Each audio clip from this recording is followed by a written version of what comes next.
Good evening, everybody. Well, thank you. First, is this just a mural of beautiful people? But they talk. It's humans. So glad you're here tonight. Welcome to 19 Miles to Music Row. You guys are a very special crowd. This is the first night of our fourth year of 19 Miles to Music Row. Yeah. It's a big deal. Big deal. We came out of the fertile and crazy mind of Bill Deaton, who's our technical director, really creative director of the show. He conceived this idea 3 years ago and said, let's give it a try. And here we are, entering our fourth year because of you. So, yeah, give yourselves a round of applause. Pat yourself on the back, whatever it takes, man. Glad you're here. Very glad you're here. And on behalf of the committee, it's a pleasure to welcome you to the show. It's spring, and I have sprung. One of the committee members, Roger Day, was getting on me for, he said he felt it was kind of blasphemous that a guy like me should wear so much white, And I was like, dude, come on. Sometimes a guy just wants to feel virginal, It's okay, right? Am I right? Thank you. Thank you very much. So here we are. Those of you that are here for the first time, welcome. Our format runs this way. We've got 3 up-and-coming writers who are here for you. And as you know, you got in free, and this is your chance to see these guys because, a couple of years from now, it'll cost you $100 a ticket maybe to see these folks. So we hope you enjoy the bargain. And even though it didn't cost you anything to get in, we all got together. They have promised to give you at least a $1 show. So you're already ahead on the deal, Yeah, feeling it. Heart, yeah. That's right. Comes from the heart. Yeah. So they will each do 3 songs. We'll take a short intermission. Then we've got a treat for you. Our Inside the Hits songwriter tonight is Justin Peters. And yeah, great writer.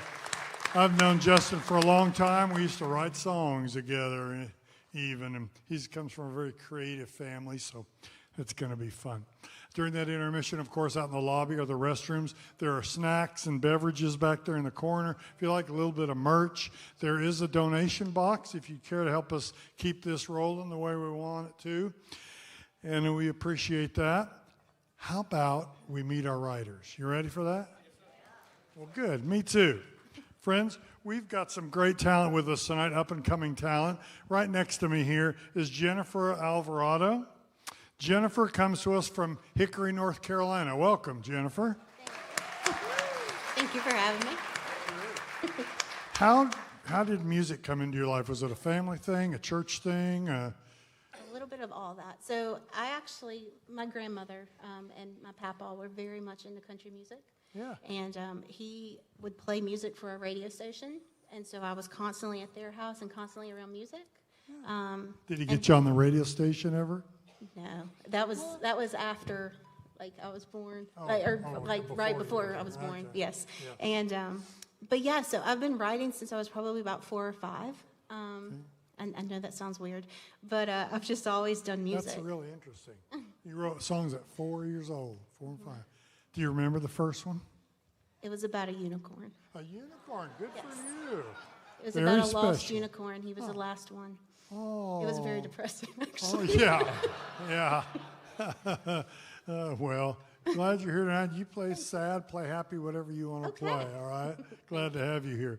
In the middle is Aaron Vance. Aaron Vance comes to us from Amory, Mississippi. Aaron. Amory, Mississippi. Yes, sir. That's right. You're proud to represent, aren't you? Oh, yeah, I love my home state now, Mississippi. That's what it's all about. I mean, that's what made me who I am. So. Well, we talked earlier about you running a farm or working Yes, a sir. farm. My granddad had one, and where he farmed it, they stayed. So I grew up. My first 4 of my years of life is there. I like to tell people the backyard was like 100 acres. We call it the Big Bottom, and it was close to Becker Bottoms down in Amory, Mississippi, one of the biggest counties in Mississippi. Okay. Did family bring music into your life? Yeah, my dad's a preacher, so I grew up in church playing drums and, singing every Sunday when I didn't want to. I was in, but the funny thing, when I was in high school and college, I was in chorus, and I was on basketball scholarships, so I always stayed around the music and everything. Yeah. Where was the basketball scholarship? Itawamba Community College, Fulton, Mississippi. Yeah. Was that in Old Brother Huerta, Itawamba? Old Brother Yeah, Huerta? Something you like think that. now you No, think I about think Itabena. That's what I'm thinking of. You're right. I'm good with the geography now. Yeah. All right. That's why you're here. Straighten me out. Exactly. Well, welcome, Aaron. We're glad you're here. Aaron Vance, ladies and gentlemen. And at the keyboards there is Karis Minio from Montclair, New Jersey. Welcome, Karis. Thank you. Sure. Minio sounds familiar. Yeah. Why would that be, your last name? I married someone with that last name. Oh, that's how that works. Okay, that must be why it's ringing a bell. Anybody remember Sal Minio? Yeah, Sal Minio. Back in the family line there. My of the husband looks husbands. like him. He does? A little bit. Oh, that's fun. Yeah. Good. Did you grow up playing music, or what's your I story? did. I grew up taking piano lessons and voice lessons and did music in my church. And then went to school for music. So You did? Where'd you it was go? fun. I went to Montclair State University in New Jersey, and then I went down to Lipscomb and got a songwriting Really? degree. Aw, well, that's It fun. was fun, yeah. Good for you. Thank you. Well, ladies and gentlemen, Jennifer Alvarado. Thank you. Oh, good. Jennifer, kick us off, and we'll go that way 3 times around, all right? Jennifer, kick us off. Here we go. Okay. No pressure. So I actually started as a Christian writer, a Christian contemporary singer back in a while now. And this song in particular, I wrote it after my father had called me, and there was some stuff going on with, I'm an only child. So if you have any wonders about me, it's because of that. Just know that. But he called me, and he said that some things were going on with my parents and him and my mom. And he asked me what he should do. And my response back was, I can't tell you what to do, but I can pray. And so that's really where this song came from, was that even when we're lost and we don't know what that next step looks like and where we're going, that God has us. So this is called Amazing Love.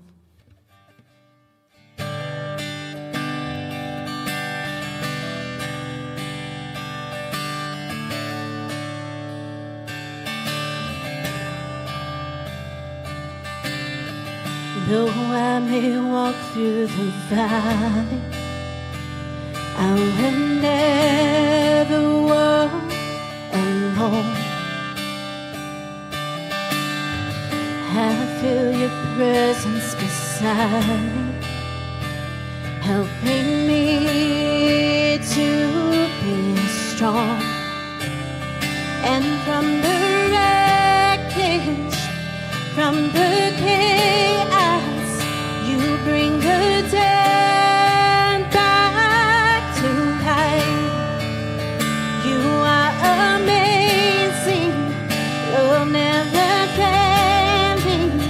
You take the pieces of this life, and mighty in your hands, master of my plans, I surrender to you my life. And though I stumble, though I'm broken, you see beauty in me. You are amazing, amazing love.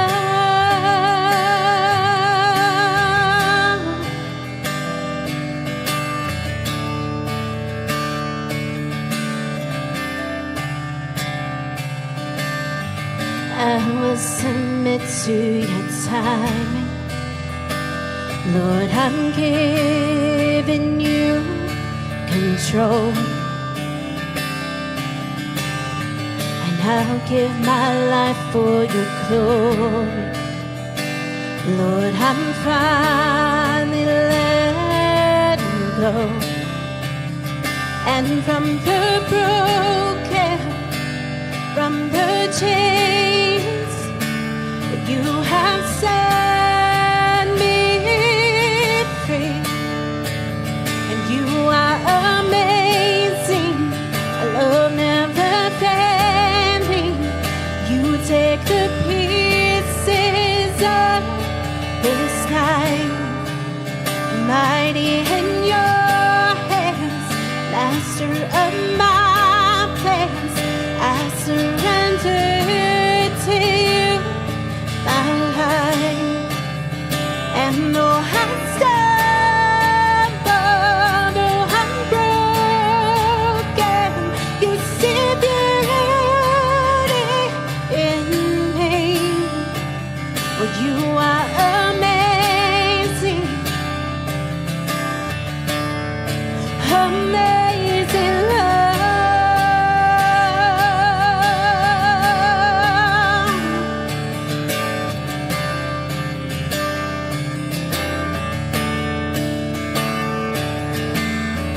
Though I may walk through the valley of the shadow of death, I will not fear. Goodness and mercy will follow me all my days, as long as you're near. You are amazing, love never failing. You save the pieces of my life, mighty in your hands, master of my plans. I surrender to you my life. And though I'm stumble, though I'm broken, you see beauty in me. 'Cause you are amazing, amazing love.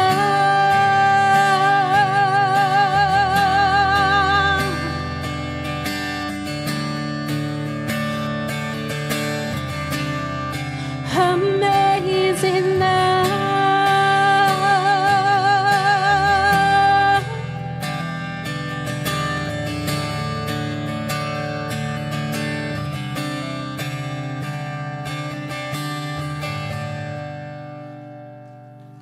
Thank you.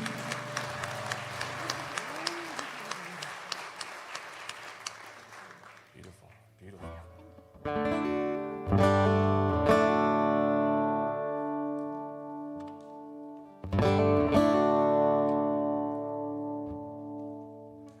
Well, being a preacher's son, coming up in church, I seen it all.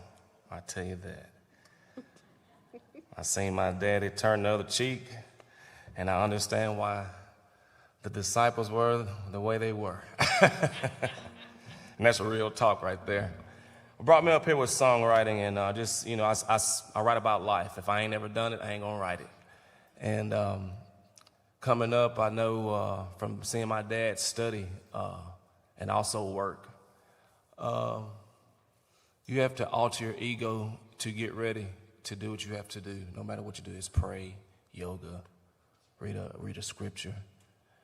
And I go by what I see my dad study, but he always go by how the Spirit leads him.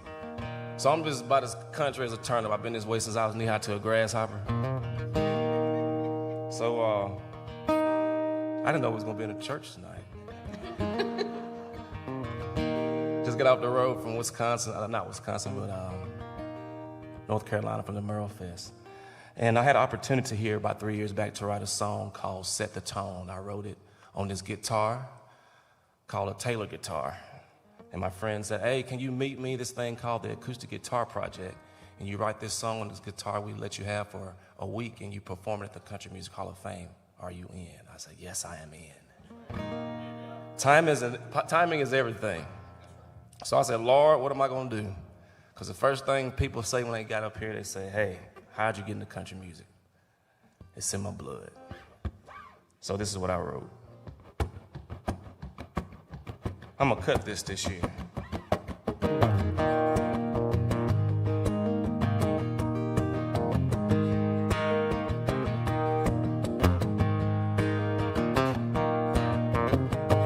I've been in boots since I was a boy, tapping my toes in time since the age of 4. Yeah, and they look good with everything I want, and they set the tone. Yeah, they set the tone. It blew my mind when she walked in. I wanted to see her again and again. So I slid $1 in that jukebox and took her by the hand, and I set the tone. Yeah, I set the tone. You gotta get the good while the getting is good. Trust your heart to do the way it should, and it should, yeah. Set the tone. I'm gonna set the tone for you now.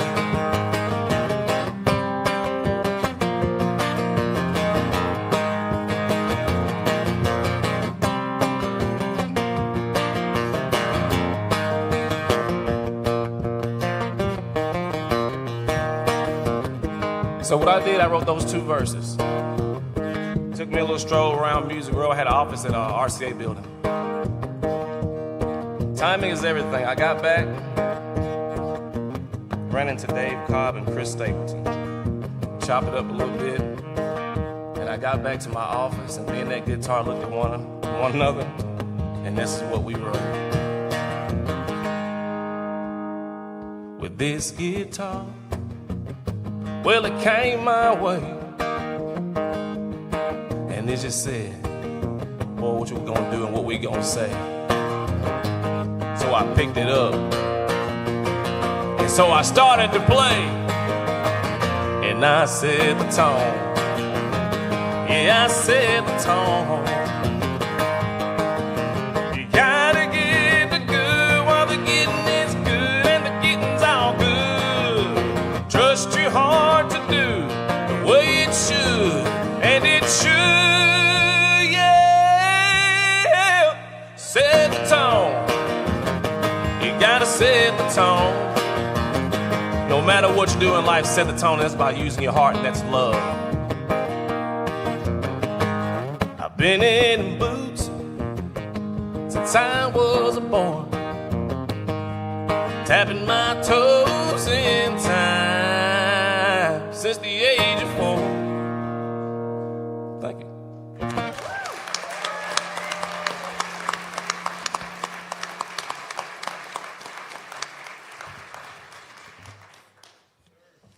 What voice is on you guys? So good. Hi, I'm Karis Mineo. I'm so excited to be here today with these two. They're both so good, obviously. One thing about me is I love to incorporate dreamlike, poetic, colorful imagery into my songs. I love jazz music. The biggest goal when I'm making music is to meet the listener in the place that I was imagining when I wrote the song. So I hope that we all get to experience that together tonight. This is a song I wrote called Yellow Ocean.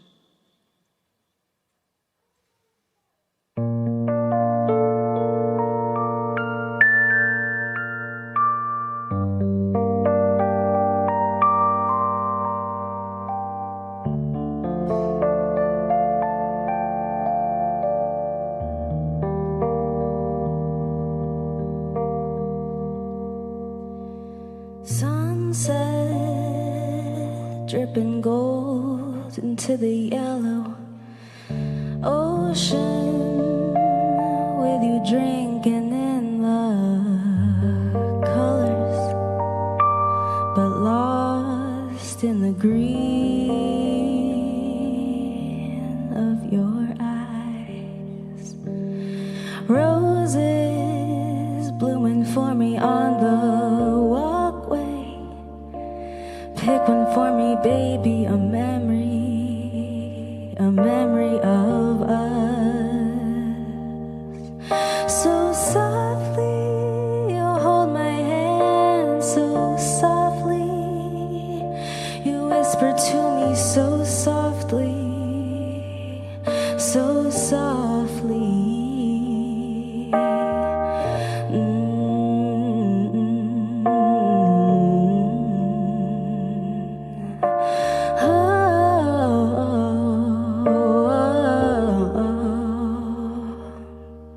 Pink lipstick covering the freckles on your cheek, listening to that old jazz that you like. So softly, you hold my hand, so softly, you whisper to me so softly, so softly, so softly.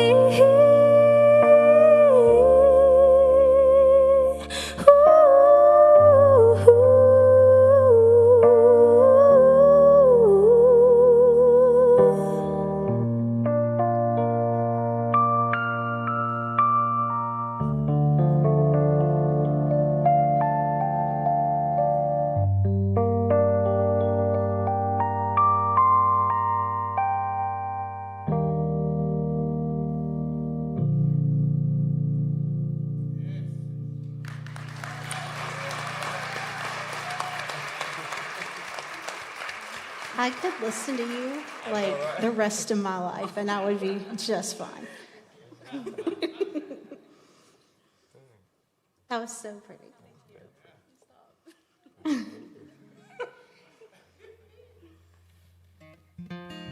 So, relationships are weird. I will say this: I've been with my husband for, well, we dated for 8 years, and then we've been married for 10. So we've been together 18 years. So, yay.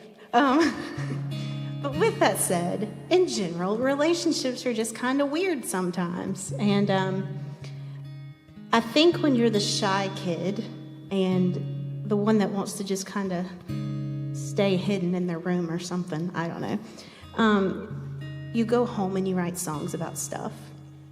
And so I used to, my grandmother and I promise we're not stalkers, but we used to go to the mall and we would watch people interact with each other and stuff like that, and then I'd go home and write a song about it.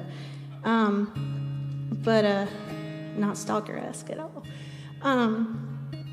But this song is called Curious, and I wrote this about a year ago.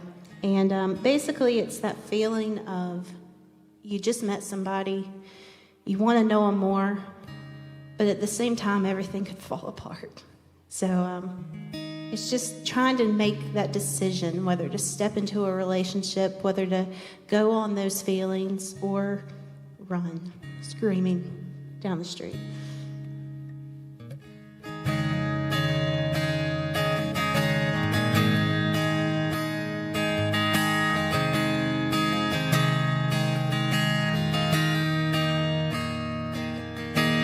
I can see you looking at me from across the room. With every single glance I get a little more confused. 'Cause you shouldn't want me, I shouldn't want you. All of our reasons, we follow those. All I keep thinking about is me with you. Are you curious where innocence going? Curious, think you should know. When it comes to me and you, I don't know what to do, but I'm curious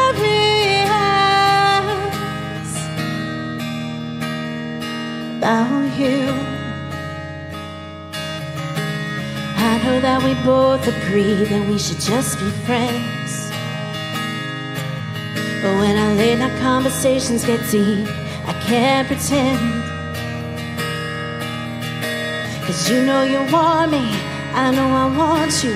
Forget the boundaries, let's break our own rules. All I keep thinking about is me with you.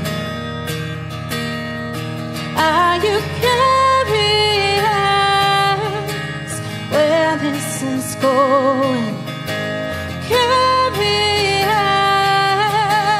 think you should know when it comes to me and you. But I don't know what to do, but I'm curious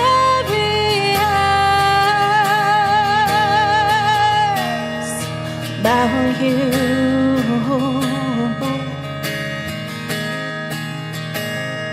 About you.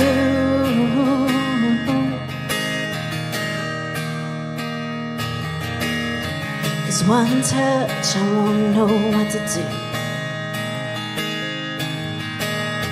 And one kiss, it quickly leads to two. So if our guards all came down and we don't try to stop this now, do you ever wonder what could happen to? Are you curious?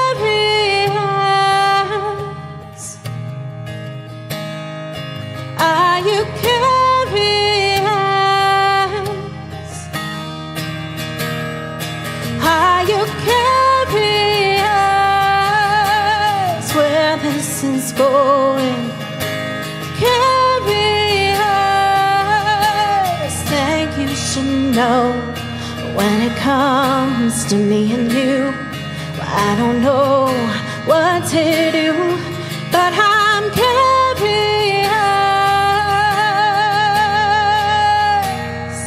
about you.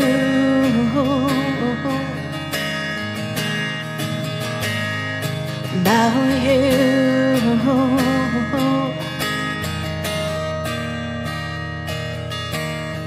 'Cause one touch, I won't know what to do.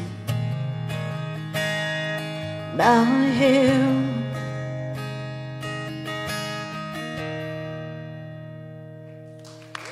Thank you. Hit home. I like that. That hit home right there. I'm digging that.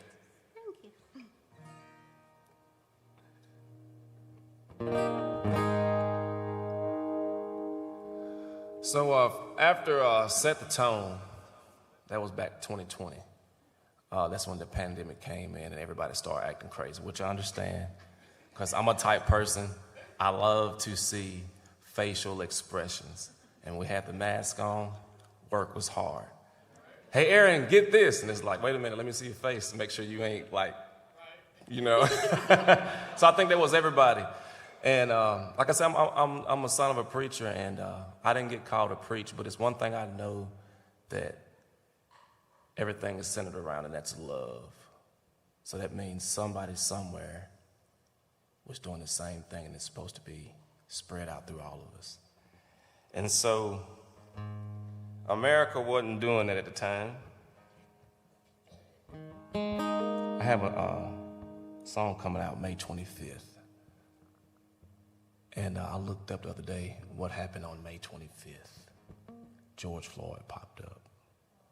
I don't ever get political, because I ain't that type of dude. But if I do, I'm going to do it this way. So me and my buddy Rich Carr wrote a song called Five Bucks Says. You can find this song on my album, Cabin Fever. And this is what we wrote after seeing the TV and what America was doing.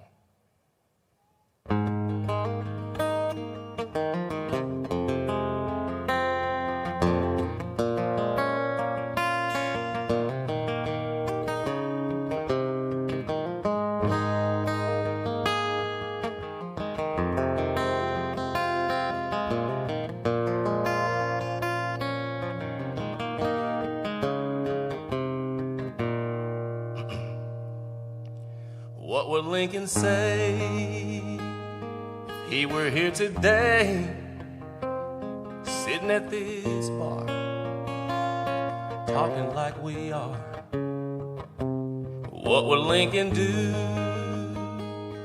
Watching all this news, he wouldn't turn his head. I'm willing to bet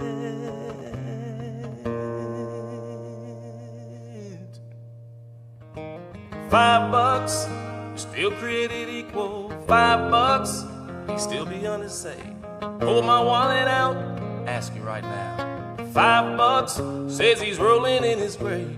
He'd say it ought to be illegal to keep a man down this long. Never know for sure if I were to guess. That's what $5. That's what $5 says. That he's the kind of man that would shake your hand no matter who you are. He would see your heart. He'd have an open ear. Buy a song, drinking here, and talk about your boss at work and how the whole world's acting like jerks. $5, still created equal. $5, he'd still be on his A. Pull my wallet out, ask you right now. $5 says he's rolling in his grave. He'd say it ought to be illegal to keep a man down this long. Never know for sure if I were to guess. That's what $5 said.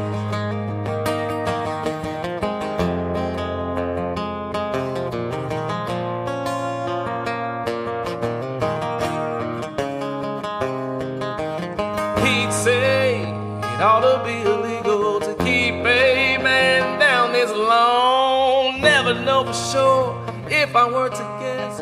That's what $5. If he was standing here now in the flesh, that's what $5. That's what $5 says.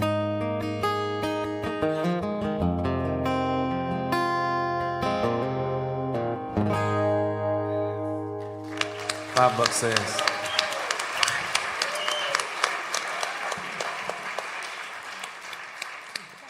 That's powerful. This is a song I wrote when I first started dating the person that I'm now married to. So I like this song. It's called Something About. How the hell do I love you still? Ever since you left me, I'm not over you, so get over here, get over here and kiss me. There's something about, there's something about, there's something about us. There's something about, there's something about, something about us that makes me want you.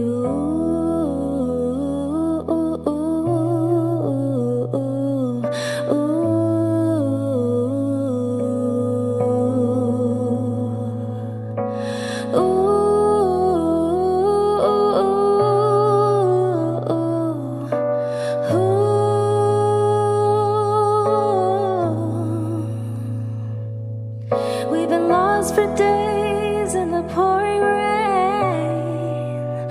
I hope nobody finds us. No food or drink, but please just stay. I'm good as long as I have you. There's something about, there's something about, there's something about us. There's something about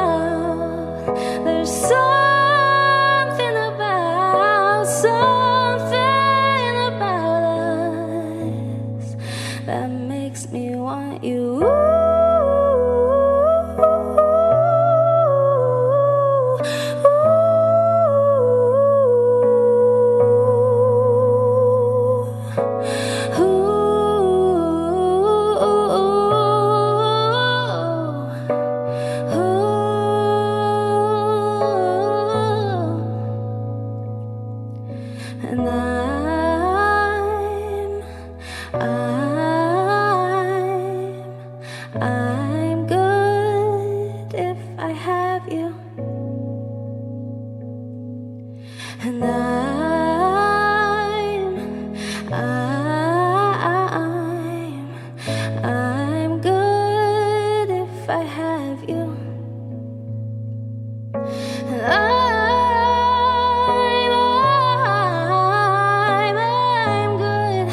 I'm good if I have you. And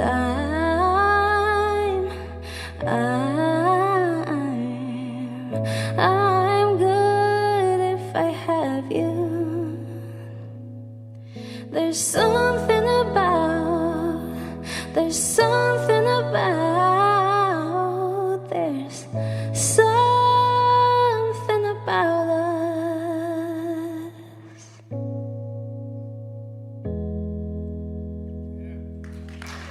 Thank you.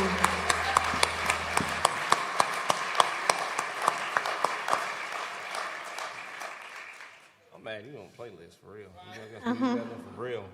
Both of y'all. I can't listen to you on my way home though, because I'll be like all chill and because y'all, I'm from North Carolina, so I have a 6-hour drive after this. So like I don't want to go to sleep because she's like you're so calming that I would be like, Y'all going back tonight? yeah. 6 hours. Is that crazy? I know I'm weird. Just go with it. Okay, so back in 2020, the world went crazy, as you said, and I was kind of sitting at home on furlough, like, okay, now what? And I started releasing all of these like country pop songs that I had shoved on back in, I guess, in my little notebook. And was like, well, that's the end of this. Because some things had happened and I was sort of like, okay, music's not for me anymore, I'm done. And I'm a very clumsy person. I am. And so I wrote this song to try to make my husband feel better because in the span of about 2 weeks, probably 2 weeks, I hit the garage 2 or 3 times. And the last time was a real doozy, and it pulled the garage door down on the car. I'm a little reckless. I don't know what to say.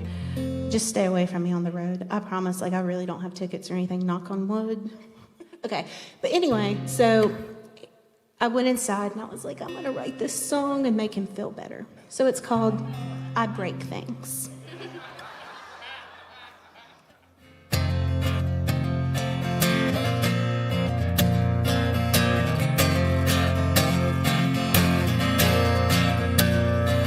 Well, here I go again. I'm careless like the wind. I'm like a hurricane, destroying everything that I touch. And I break things like your heart. Doesn't matter who you are, once I get a hold of you. And I take things, take control, stitch you out and let you go. Before you sit down, you should know that I break things. Yeah, baby, I break things. Well, I know that I look sweet, but behind these eyes you'll see that I'm messed up and selfish thing. I only care about me, and I break things like your heart. Doesn't matter who you are, once I get a hold of you. And I take things, take control, switch you out and let you go. Before you sit down, you should know that I break things. Yeah, baby, I break things. You tell me that you don't believe me.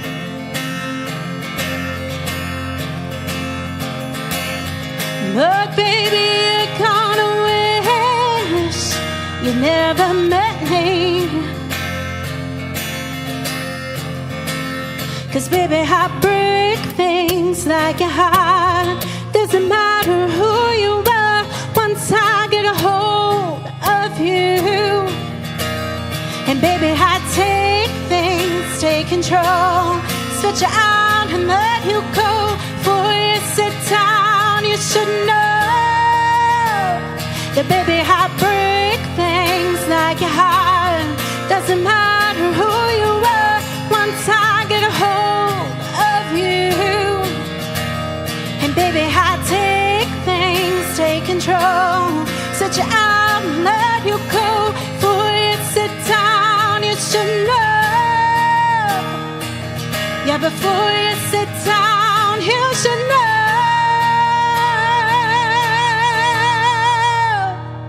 that baby, I break things.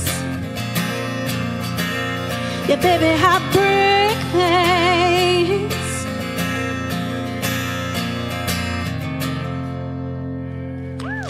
Thank you. That's one after another right there. That's a good one.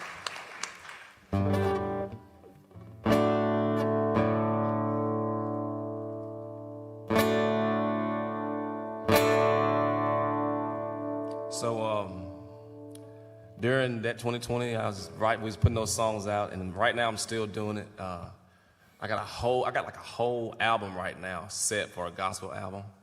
I had a friend call me the other week, and I'm like, dude, it's sitting there. I said, but I'm releasing this other album, so I got like so many irons in the fire, and I stay prayed up. I know where my help come from, and so this song right here has like 110,000 streams so far, and it was all off of feeling and reading. And my dad always have told me that a reading man makes a ready man, and a writing man makes an exact man. And so during that 2020 thing, I was reading and I looked up on cabin fever because I was always up under the radar at home every day. So I wrote this song that when we got the video out, we did this in a dead, cold, hard of winter, January 2020. And cabin fever is what it's called.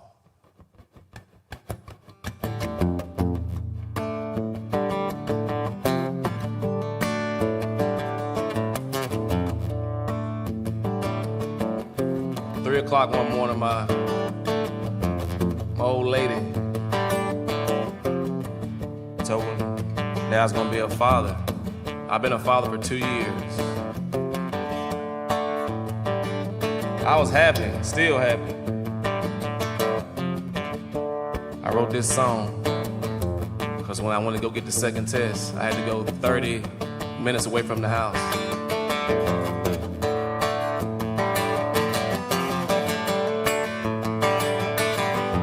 Sitting at home, trying not to stay stoned. My baby loves me all night long. I'm healthy as a horse, but I ate like a hog. Yom, yom, yom. Front porch picking in my overalls, y'all. This old Epiphone never sounded sweeter. Yeah, I got cabin fever. I'm doing too much. I put some jaw harps in there. I play jaw harp as well. Every morning I thank the Lord. Thank you, Lord, for seeing a day I never seen before. My TV screen like a looking glass. Yeah, the good book says this too shall pass. I read it all the way through the book of St. Peter. Yeah, Lord have mercy, I got cabin fever. Let me show you now.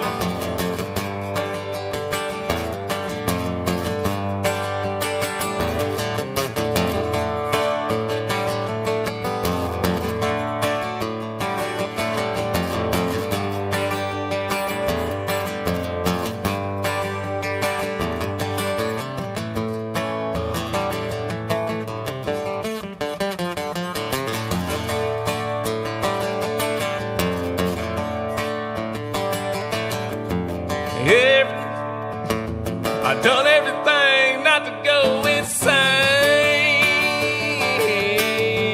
But being cooped up, yeah, I get to looking strange. My ears get long and I start to howl.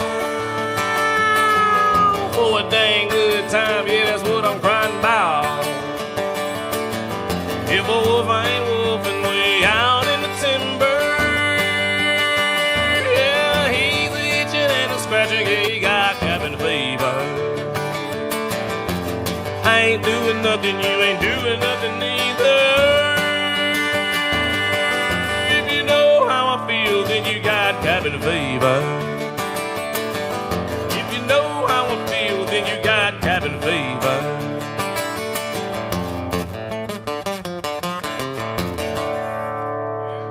Cabin fever.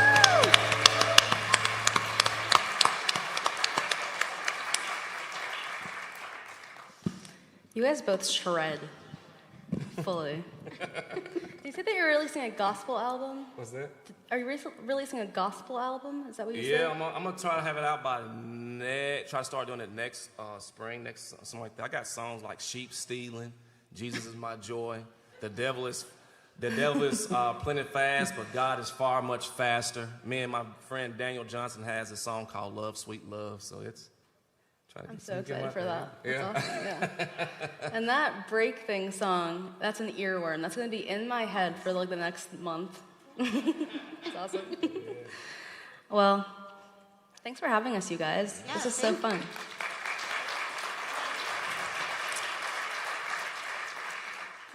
I've played lots of shows before, but this is my first ever writer's round, and I feel like this is the only thing I ever want to do forever, but only with these two, because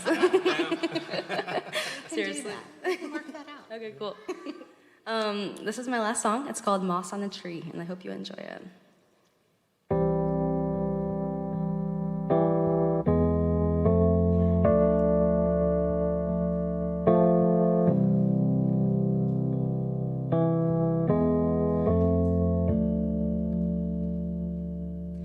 Falling in love on a Tuesday, soft as the moss on a tree, waiting for him to remind me that we had just met in a dream. We were dancing and spinning and kissing in the rain. I loved him and I told him, not thinking of today, 'cause in the morning when I saw him, everything had changed.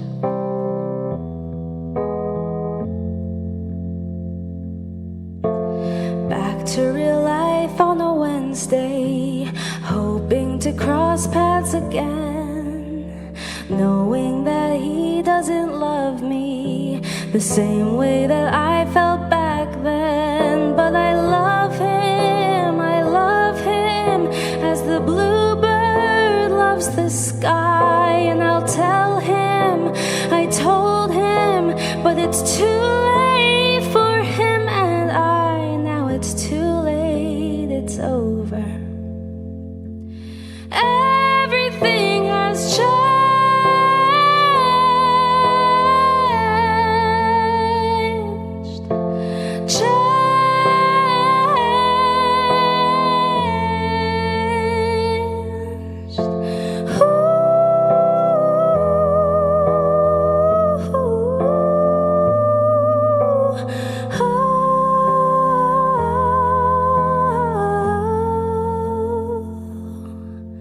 But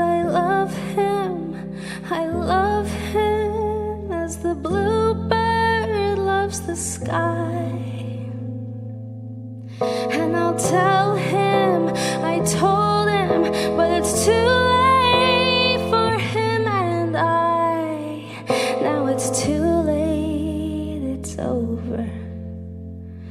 Everything has changed.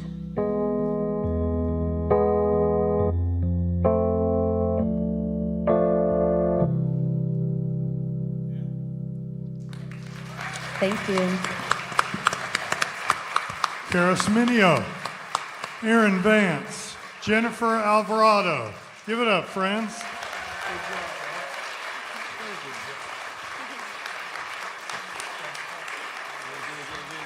Yeah, look at there. I think they enjoyed it.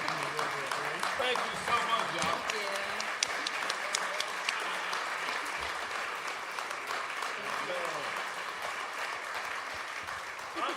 Encore, right? Thank you, good people. That's wonderful. We're going to take a real short break. If you want to grab some snacks, go out to the restrooms, or talk to somebody for a minute, duck outside, but don't be long because we're coming right back with Justin Peters. See you in a little bit. Yeah, that was a great set, y'all.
Testing 1, 2, 3. Testing 1, 2, 3. Testing 1. Yeah, It's a little boomy.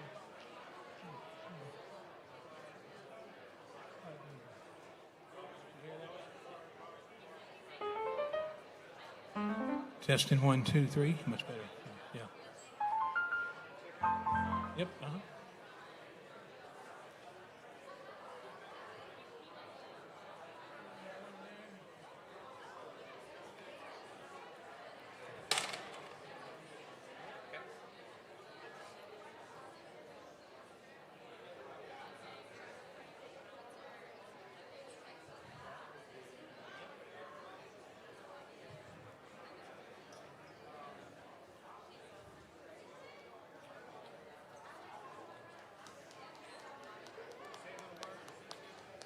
Yep.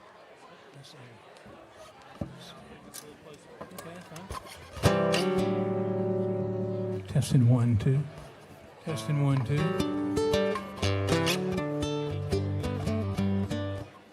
Little boomy. Testing 1, 2, 3. Hello. Hello. Hello, darling. Testing 1, 2, 3, 4. Hello.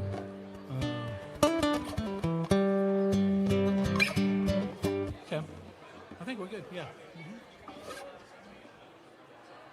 Oh yeah. Oh yeah. Oh yeah. Well, he's gonna. Yeah.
All right, everybody. You can make your way back to your seats. Glad you're enjoying each other.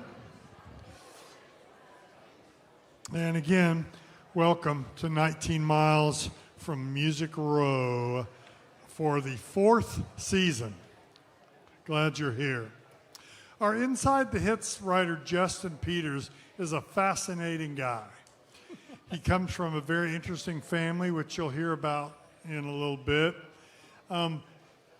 We used to write songs together back when we were kids. Yes, we did. Yes, we did. Write a whole bunch of songs together. We always had a good time doing it.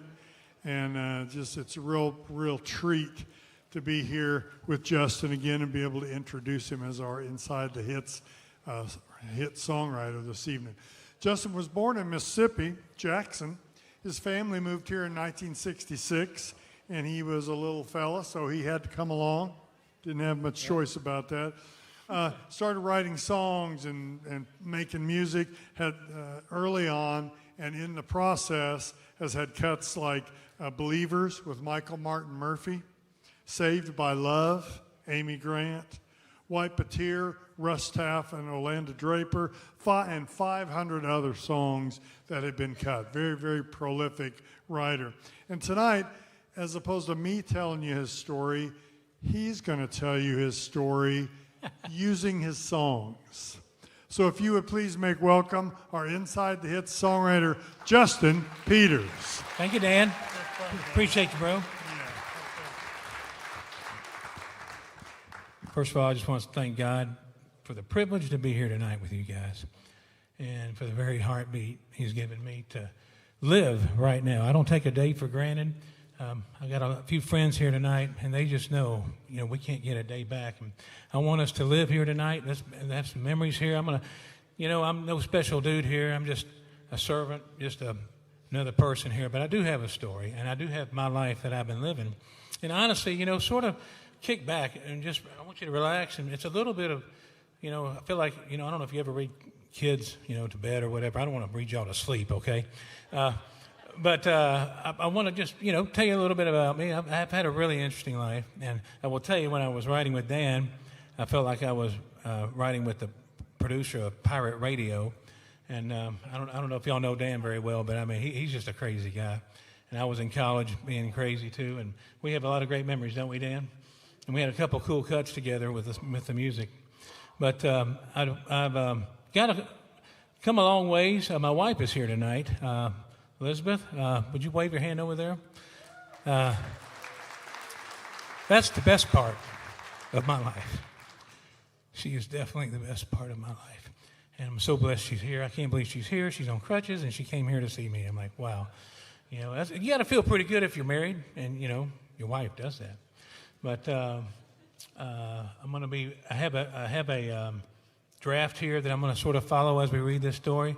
And to just go back to the beginning, the very, very beginning, I was born in Jackson, Mississippi.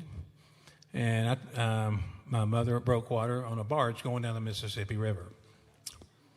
Y'all believe that? You believe that for real? I tell people that, and they believe me. My mother did not break water on a barge going down the Mississippi River. But I tell people that all the time, and then I tell I married my parole officer, and they believe that too. I'm like, what is going on? And then I go to church, and they're telling me, hey, is that your daughter there, my wife? And I'm like, man. So I have an interesting life, But God's put me in the middle of greatness my whole life. And I'm going to tell you a little bit about my family later on here. But let's start out just acknowledging God. And today we're going to do not a hit, we're going to do a brand new one. I debuted it in church Sunday. Y'all going to be the first people other than my church to hear this song, okay? And I wrote it with Journey Hargrove. By Journey, where are you at, Journey? Everybody say hi to Journey over there. She's the co-writer on this. And she's a new writer with my company. Y'all don't know everything, but I have a record company, Platinum Planet Records. And the majority of my time is spent representing songwriters and developing artists and songwriters. Tonight, we're just doing my songs. It's my songwriter hat on here. And I'm not used to doing that because I'm used to promoting my writers, and I'm used to making history with them around the world. And we got a lot of nice people here today. There's a gentleman here who came all the way from Missouri to see this show tonight. Corey, will you stand up, man, right here? He drove all the way from Missouri to be here and come to this show tonight. And he's an up-and-coming worship leader and going to be out there doing it. He'll probably be on this stage not too far from now. And just a great guy. But you know what? When you go to great lengths, to support things, there's usually a good payback on those things, I've found. Anyway, here's At the Cross, okay? At the cross where I fall. Without it, I don't get very far. At the cross is where I fall.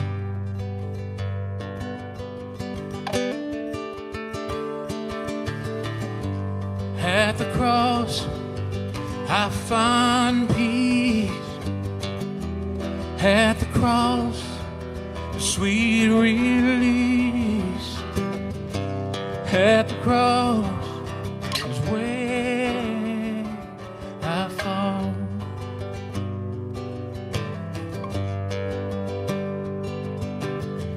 I've got to focus on things above. I am nothing without your grace and love.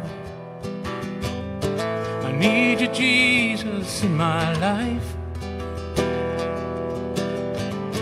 I need a miracle to make things right.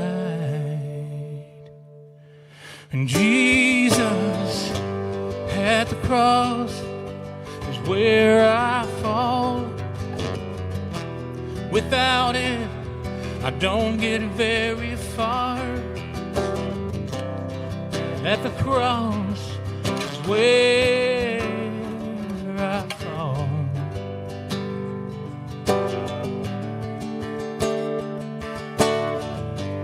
At the cross is where I find peace. At the cross is sweet release. At the cross is where I fall.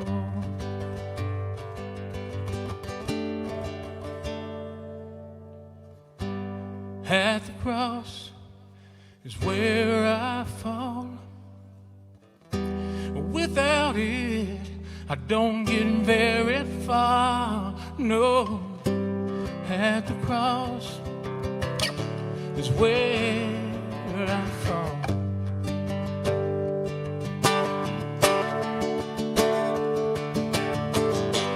At the cross, I find peace. At the cross, sweet release.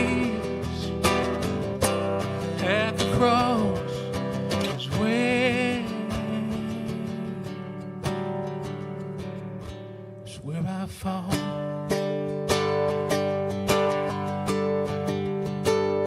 It's where I fall.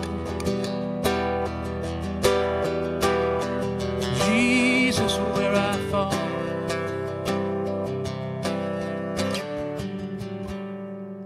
At the cross.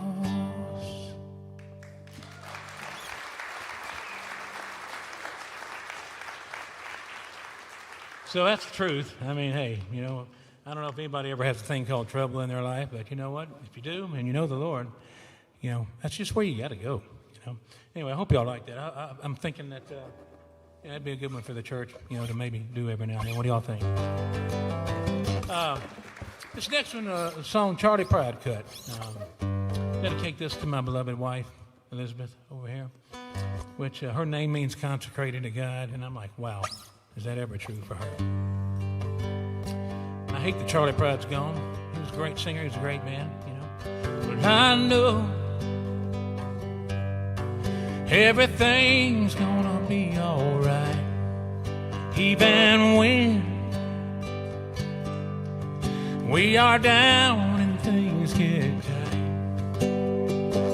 We made a vow on our wedding day, and it still holds true.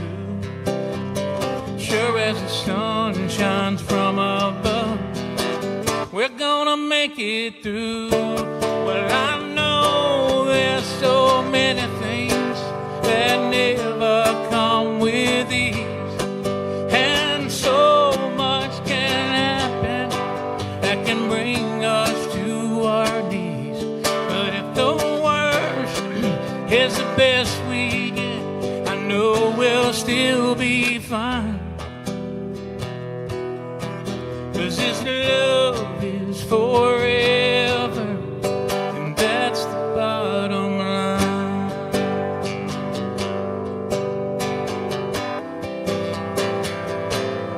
Well, sometimes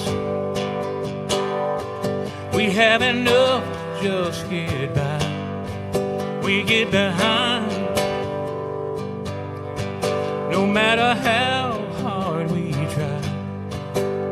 They might take away everything we own, try to tear us apart, but they can never take away the love that's deep in our hearts.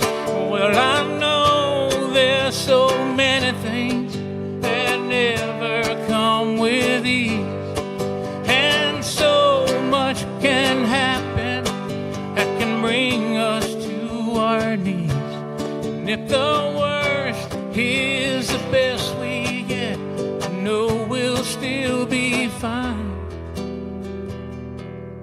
'Cause His love is forever, and that's the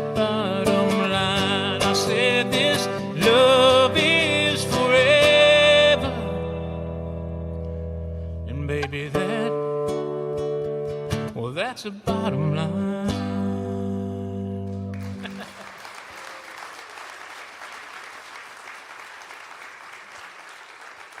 I tell you, Charlie did a great job on that. I don't know, if y'all got who your favorite singers are out there, but Charlie, man, he's been a singer for a long time. And let's see here. I wanted to say, by the way, that one there I wrote with Drew Burke and Art Craig, two very talented writers. And I'm going to try to remember all the writers tonight because you know what? That is so important to remember the writers, In fact, I thought about one night just mention all the titles and all the writers first. Just make sure we got out. Here's the title, here's the song. Just let's talk about all the writers and make sure we don't forget that, I'm going to do that. Maybe one night at the Bluebird I'll do that. I do a lot of things. I'm a music publisher. I'm a singer myself. I produce records. I just finished producing. I don't know if y'all ever heard of Toby Lee, Mustang Sally, but I just produced her new single. It's going to be coming out called Ragdoll. That's the latest thing we're working on. It's actually coming out on my label, Platinum Planet Records. My main publishing company is Songs for the Planet, and it markets about 15 other companies that we have. And it's all kind of music. It's rock and roll, it's reggae, pop, country, gospel, jazz, blues. I mean, we have a lot of fun. And we have a few writers here tonight that I work with. I'm really happy to have here. And by the way, thank y'all for coming. But anyway, I wear a lot of hats, and it's a lot of fun, because you don't ever know what you're going to do. You don't ever know what kind of projects you're going to be working on. And, we just take it one day at a time, and, God makes a way, and things happen. And the greatest thing that I love about music is, music happens, and it gets out there to the people, and y'all are the bottom line of where I try to get to. We try to get to the homes of the people who love music. So, appreciate y'all coming out and supporting all the three artists that came out here a while ago. It just means the world when y'all come out and support talent. I know that all the writers feel that same way. I believe we're supposed to use the gifts that God gave us, and I'm just trying to do the best to use mine. I'm no perfect dude here, but I will tell you, I'm so blessed to have so much fun. This next one I'm going to do is called The Voice of Experience. I don't know if y'all ever heard of a guy named Morgan Cryer, but it was number 6 on the charts on this one for him. And I wrote this with Chris Smith. And it's sort of an R&B feeling song, It was so neat, though, I took the A&R meeting with a guy named Jeff Mosley, who was at Reunion Records. And I had pitched him several songs. And then he calls me up and says, hey, man, we're going to cut 2 of those songs you gave us, which, hey, that's fantastic, right? And one of them is going to be the title cut, which was called Like a River. And that was exciting because we love getting title cuts. When your song is a title cut, it means something. And then they told me that I was going to have the single off the record coming up. And this is what it was. And it was actually me and Chris had written it. Chris Smith, we had written this. We were thinking about all the people that have had abortions and then regretted it, and it wasn't a good thing, and how we had known so many people who had been through that. So so we said, what, let's write this song, in general about wisdom and listening to the voice of experience. So I hope you enjoy this. Save yourself some heartache, save yourself some pain. You gotta pull yourself together before you go too far again. He may tell you that he loves you, you're a little curious. Well, listen to the voice of experience. Live with what you do, babe. Be afraid to tell him no. 'Cause if he really loves you, he won't ever let you go. The choice is never easy, but love is serious. Listen to the voice of experience. Listen to the voice of experience. It's not worth the thing to know you lost your innocence. Listen to the voice of experience. Listen to the ones who learn the hard way. It's just common sense. Love can be beautiful, but love's so serious. Listen to the of experience.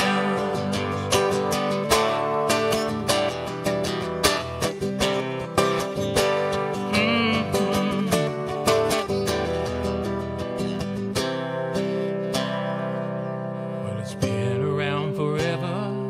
Many hearts have been burned. But if we take the time to listen to the others who have learned, we wouldn't have to suffer through the awful consequence. No, just listen to the voice of experience.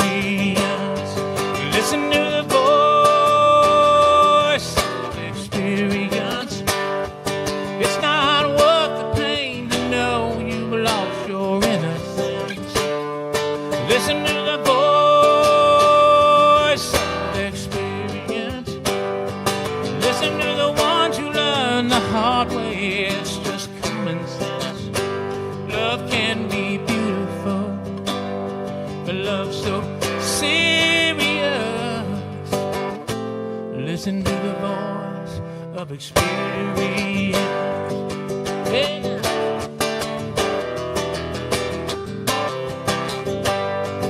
Listen to the voice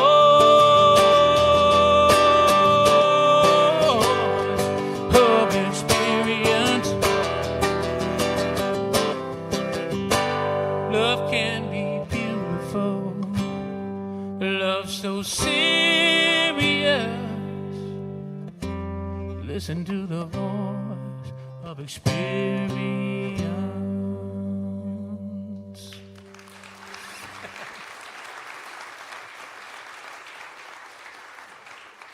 I tell you what, when you get airplay on your music, everybody will tell you it's a rush. It's a good feeling.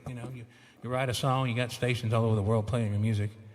It's a good feeling. But I will tell you, the better feeling is right here with you guys live tonight, and when you guys appreciate what we do. I was going to tell you, as a songwriter, and even as a music publisher, one of the favorite things I ever get to experience in Nashville is when I'm out in public and some musician comes up to me and says, "Hey man, we played on one of your songs the other day." It's just the coolest thing. And then when they tell you that they love the song, they love the song. Man, it's just Dan will back me up on that. I know, because it's just cool. When you have great musicians like we have in this town. I'll be honest. We got some great musicians here tonight on the front row. We got Mr. Preston here as bass player over here. We got a Derek Obanda from Kenya, who's an artist from Kenya that plays 7 different instruments and teaches kids 5 of them. Derek, where you at? Raise your hand, Derek. Yeah, this guy here, he just came here from Kenya. Y'all give him a hand. And I will tell you, I have not done management in 30 years, but I will tell you, I am officially managing Derek Obanda as of 2 weeks ago. And we've already had good news going for him. I'm really excited for him. He's a very good man, and he came a long way. I tell you, I've never been to Kenya, but that's a long way. This next song, it's a Christmas song. Hope that's all right. It's called Santa Land, and Ronnie wanted me to tell you the story on this. And we were called upon to write some songs for a movie called The Farmer and the Belle, Saving Santa Land, and it was some Christian friends of mine who are producers on it, and I have songwriter camps for my writers, and we'll hit a beach house or something and take 3 days, and we'll write songs from 9 o'clock in the morning to 9 o'clock at night. And this camp, we had a lullaby project we were working on. We had a couple of artists we were writing songs for, and then the main thing for this camp was going to be songs for this movie. And so we actually had a reading of the script. The producers got in, and actors video conferenced in with us. And they had my writers, read parts from the script, and they read. And we literally went through the script, and we probably wrote altogether 35 songs for this movie, and that were started then, we finished them later. And then we wound up, the soundtrack wound up being on my label, which was really cool, because that's what I sort of wanted my label to be, was a TV soundtrack kind of a label. But this particular song was written with Stephen Roop. Stephen, where you at, man? Stand up for everybody. This is Stephen Roop over here. He's my co-writer on this. And he's my partner in crime. My wife introduced me to him years ago in jail. And, But we're now doing the criminal efforts of songwriting together, and I got to tell you, we've had a lot of fun. He's got a story on his own. You know, he needs to tell you his story one day. But this was when we had this song, the title, and then I knew this was going to be one that they have to use this thing. And, you know, make a long story short, you know, they heard it and said, well, yeah, we really like that. But, can you take some other stabs? You know, and I'm like, oh, my gosh, you know, this is perfect. And then they called me up like 5 days later and said, you know what, that's okay. Don't worry about those other stabs. We're going to use it, you know. And then so I went on to record it, and I was singing on it, the original recording, the master. And they said, hey, we want a girl presence on the master. And they said, you got any ideas? And I said, well, you know, I know Rhonda Vincent. She's one of my favorite singers in the world. And, you know, and they said, well, can you call her up? And I said, sure. So I called Rhonda up. I don't know if y'all know Rhonda, but she's like the bluegrass queen. She's fantastic. And she was shopping in Green Hills Mall, you know, not too far from here, doing her Christmas shopping. She's going on some cruise. She said she was getting clothes for a cruise. And I said, hey, Rhonda, would you come over here? I need you to come over here and sing this song with me. I said, it's a perfect song for this Christmas movie. And I'll arrange the part where it's easy. We can do it all in 3 or 4 hours. You'll be done, and you can go back to your Christmas shopping. You know, the stores are open late, so I had a little mercy there. So literally, she dropped what she was doing. She didn't even pay for what she had her there, and she just dropped what she was doing, got in her car, and came straight over. And thought that was so sweet. She's such a professional, and she's one of the best. And anyway, she did this little song with me, and this wound up being the opening song to The Farmer and the Belle. Which, by the way, we're working on songs for the next movie right now. Isn't that cool, huh?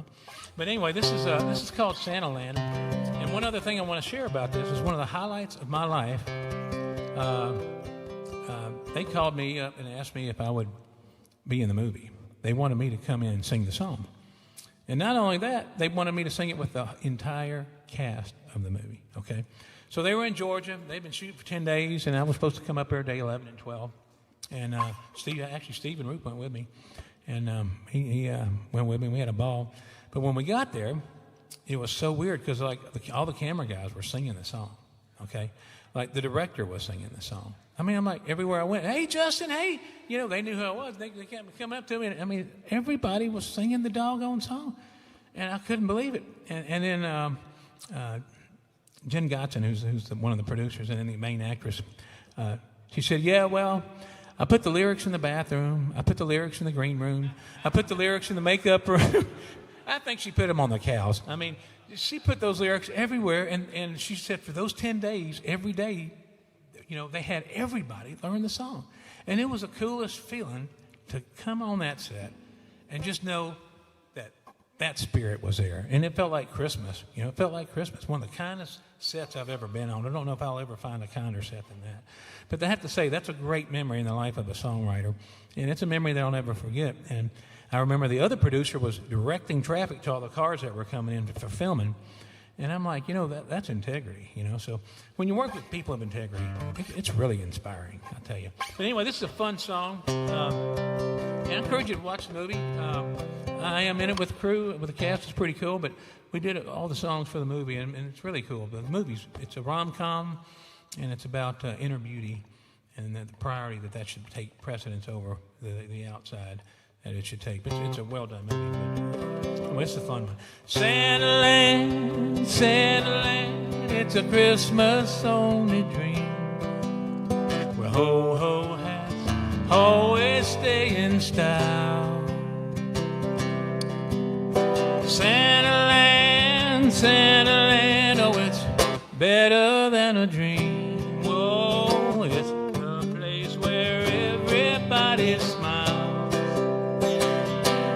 There are toys beneath the trees. There is joy and there is peace in Santa Land.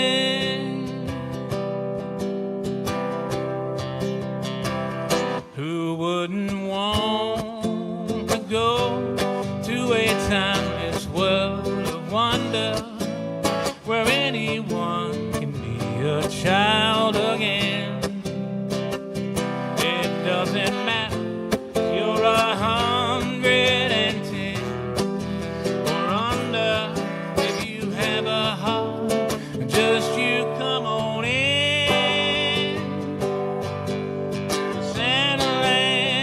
Santaland, it's a Christmas only thing.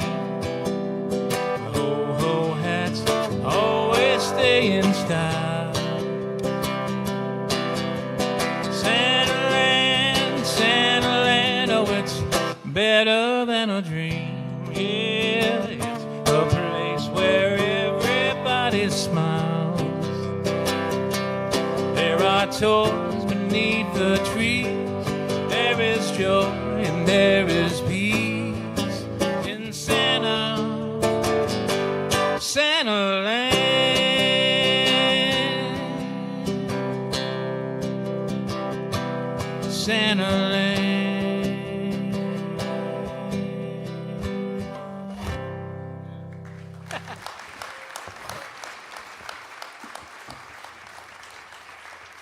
I didn't bring no soundtracks with me on no product table, but I do recommend, you can download the soundtrack if you want to.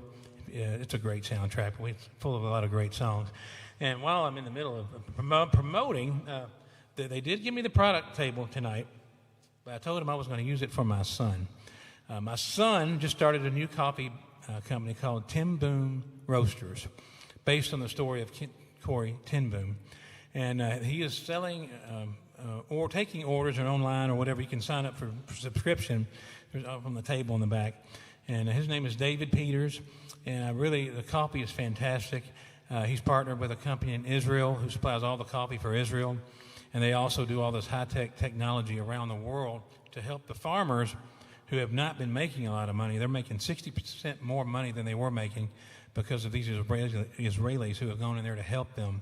And also, I don't know if y'all know much about coffee beans, but I've learned a lot since my son. But his bean is one of the highest-rated coffee beans sold in America. It's like, if there's a 10, it's like an 8 or a 9, and the highest one in America is like a 6.5 or something. So it really is exceptional, and that's my shameless plug right now.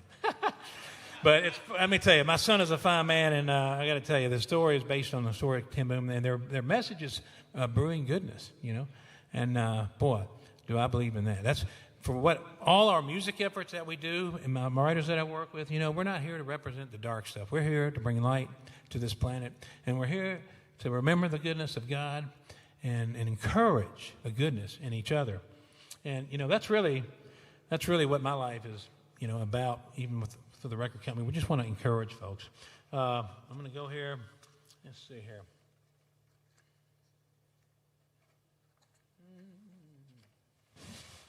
I got to move to the piano. Y'all ready for me to go to the piano? Let's go to the piano. Here we go. It's piano time.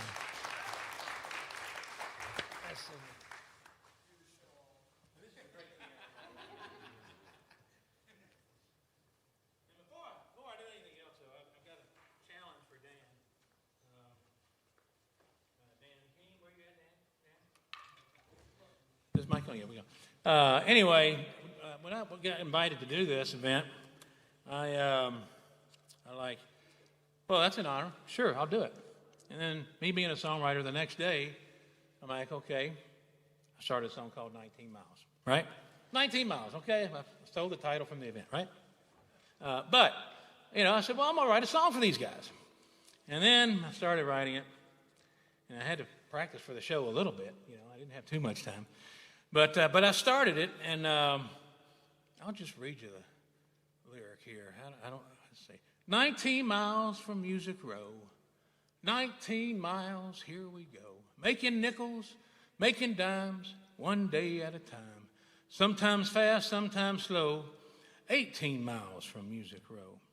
18 miles, sometimes I scream, living out this dream. Sometimes, let's see, when this will happen, I don't know. 17 miles from Music Row. 17 miles from Music Row. 17 miles, oh, here we go. Met a girl, she changed my world. I fell fast and it wasn't slow. 16 miles to Music Row. What do you think so far? So Dan, I was going to see if you'd be willing to help me write the other 15 verses, Bob Dylan writes 17-verse songs, and I'm like, Dan, we haven't written a song in 30-something years. So I don't know if you'll do that with me, Dan, but if you don't, I bet you I can find somebody in this audience who will. But anyway, I think, we're going to go all the way down to, guess what? 0 miles, We're going to go down to 0. But y'all heard it first, unfinished, okay? By the way, this is my notebook. It's got Mick Jagger's tongue on it, okay? I only bought it because there was a whole bunch of them on sale. But I got to tell you, these are great notebooks, man. Killer notebooks. But I take these out in public and people look at me like, oh, my gosh. This guy's got a Mick Jagger tongue sticking out of his notebook, I don't know what they think about that, but, I have had my looks, if you know what I'm saying. Can I see that again? You want to see that again? Sure, I can show that to you again. Yeah, I mean, I know, there you go. Can y'all see that out there? Yeah. Yep. No big deal. Everybody's seen Mick Jagger's tongue, right? But it's on this notebook. But let me tell you, it's a moleskin, fantastic notebook, okay? That's not a shameless plug. I just got a deal on it, okay? In fact, a bunch of my writers got them, and I'm like, wow, I should have kept a couple of them, I want to talk to you a little bit about my father. My father, his name was Ben Peters, and when it comes to my story, I sort of grew up around music my whole life. And things rubbed off on you, like they can, when you're in a bad environment. Let me get to the next one right here.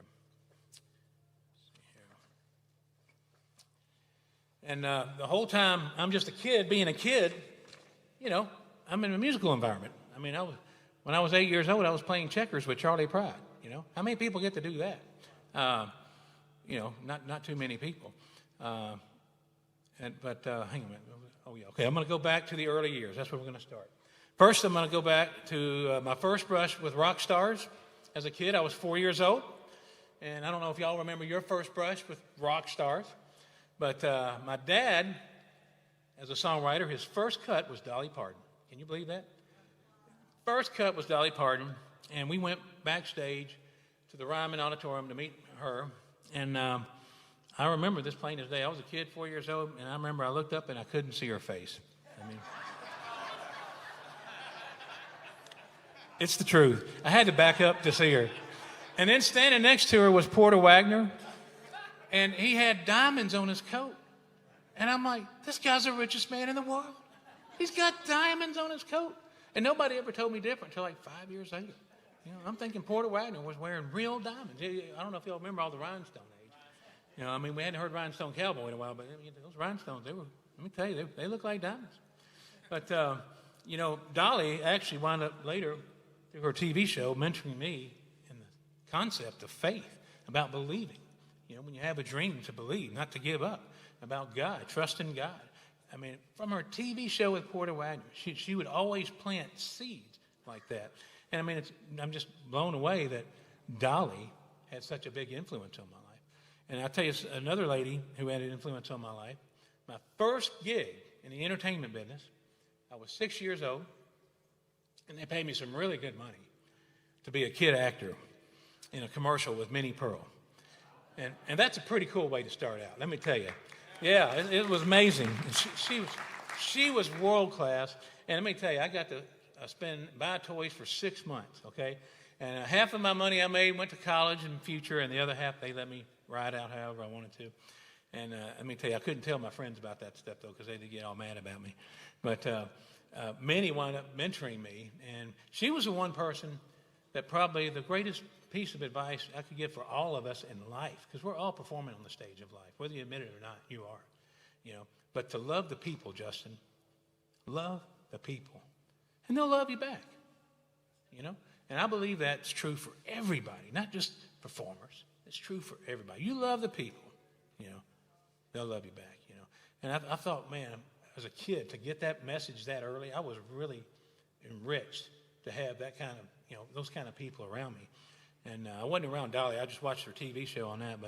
But I'll tell you, I'm sure everybody agrees she's one of the best that's ever been around here. But I also did some modeling for Koosan Toys. I did a lot of commercials. I don't know if y'all ever remember the show Family Affair, but Jody had his own clothesline. Well, I was his runway model for his clothesline, as a kid. I got free clothes and they paid me, so it was great money. And then my first playing gig in front of about a crowd this big, which is pretty good size when you're a kid, I was in third grade, and the first song I did was Proud Mary. And I'm sitting there, get up there, and I'm all duded up, looking good, and looking out over the audience, and I hit the first chord, and my amp went out. And that's how my performance started out. So I want you to know I finished that song with, that all that distortion, like it didn't happen. And I just, I had a jack that went bad on me. And I just finished up the song like nothing ever happened. And, that's what you got to do. The show must go on, right? But, I remember that was a big day because, you got to be able to handle adversity. I mean, that's just a small adversity. But, any of the adversity in life, you just got to keep on rolling. You can't be stopping. But, even in that, my third grade performance, it's all messed up, but you know what? Nobody else didn't care. I don't think they cared. Nobody made any jokes about it or anything. But we all have these times. One of the reasons I got playing piano, I don't know if anybody remembers the Love Story, theme from Love Story. Do y'all remember that song? Anybody?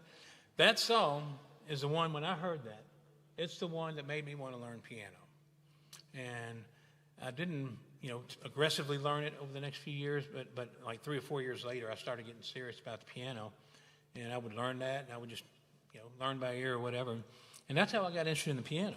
And anyway, the song that I'm fixing to do, I wrote with my father.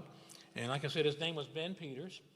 And I'm going to tell you a little bit of history, and I'm not trying to brag here or nothing, but I do want you to know, I come from a serious family of music. And when we talked about Charlie Pride, Charlie cut 68 of his songs.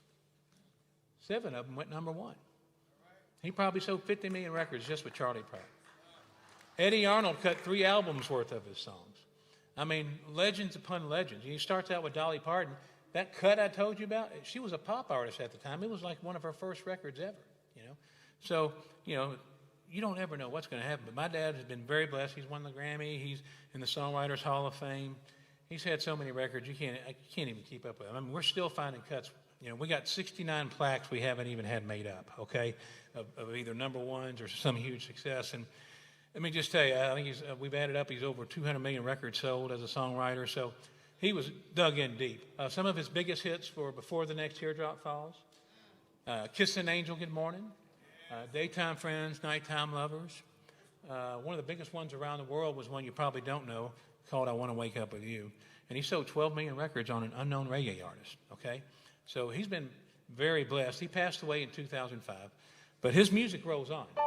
And since the early 90s, I've been managing his catalog as well as all the writers that I'm developing. And, we're trying to keep all of the music alive. We have some writers who have passed away, and we're still pitching their music. And songs can be forever if they're well written, if they're really good. But this is actually a song here. Let's get back to the music here. And this is a rangy one here. We actually wrote this for Whitney Houston, and she did not cut it. And I don't know if any of you songwriters out there have a song that, man, that one's got to get cut. This is that song that I wrote with my father. Last time I was with Brenda Lee, she said she was going to put it on her next record. You don't ever know. Sometimes they do, sometimes they don't. But she actually sent it to, the actress in Huggins, Jennifer Huggins, is that her name? The big actress in New York. But anyway, this song, I believe, is going to have a big life one day, called Love Wouldn't Have It Any Other Way. And once more, this is in honor of my wife. Sometimes I lie awake until the dawn, too much alive inside for sleep to come. For the most fulfilling thing I've ever known is lying in the shelter of your arms. Love wouldn't have it any other way. No, love wouldn't have it any other way. Together if we stumble and we fall, together we get up and try again. Depending on each other through it all, much more than just a lover you're my friend. Oh, love wouldn't have it any other way. Oh, love wouldn't have it any other way. How wonderful it is to know that you've been given a reason to be living every day. And it's so good to feel that special kind of feeling that only comes when two hearts beat as one.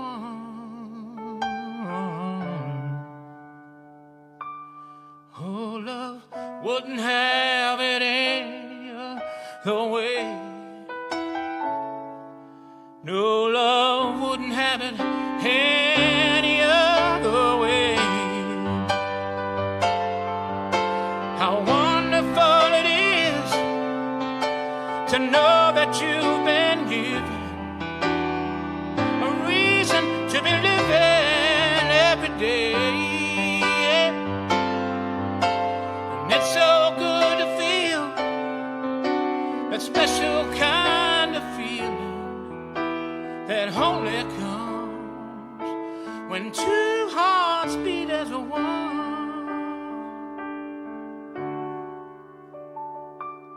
Oh, love wouldn't have it any other way. No, love wouldn't have it any other way. I said love wouldn't have it any other way. No, love wouldn't have it any other way.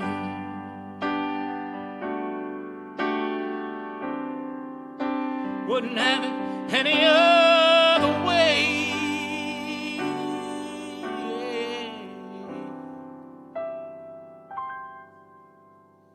Anyway, Whitney would have been good on that, don't you think? No, I mean really, don't you think Whitney should have done that? I tell you what, that's one of the hard things about writing is, when you do write a song, which I hardly ever do, write a song just for somebody unless the artist asks you to. But when you write one, they didn't even ask you to, and it's hard. It's hard when they don't do it, I couldn't even pitch that song after they turned us down. I had to it was just, had to just give it some space. But, in the middle of high school, I went to Brentwood Academy, which is just down the street here. And I had the privilege of hanging out with some of the best musicians, like Dan Huff, one of the legendary producers here now, the Kennedy brothers. I don't know if y'all know Gordon, Brian, and Shelby. Shelby actually introduced me to my wife when in college years later after high school. But, I went to school with people, and we were doing music, and the school sort of frowned on it back then. They didn't like us doing music because it was all about the sports. And now I hear Brentwood Academy, it's all, they have one of the top music programs around. But, I have to say, I think because we stuck to our guns, stuck around and paid off because, they got music that's strong there. But one of the things I always got in trouble for, I had long hair. And, at Brentwood Academy, like some of these other schools, you got rules. You got to wear certain kind of clothes, certain kind of hair. And, I was always wearing my long hair, okay? And I wouldn't cut it. And Coach would come up, give me Saturday school because I had long hair, and had hippie hair. And I'd keep going to Saturday school until I cut it. And, so that wasn't something that went too well for me at Brentwood Academy. And, I taught in study hall and, had long hair. So, and they were upset because I didn't play football because, everybody at Brentwood Academy played football. But you know what? I stuck to my guns. And I'm glad I did because I have a certain path that God had for me. But when I was there at Brentwood, I did get saved and, changed my life forever. When I was 12, I walked down the aisle because I loved the song, and all my friends had done it. Didn't mean a thing, no heart connection or anything, but I gave him my heart, and I ain't taking it back. He's owned it ever since, and I'm here, because of His grace. I wouldn't be here without it. And I got saved because of his kindness. That's really what I want to tell you about, the kindness of Christ. And, I was saved because of his love.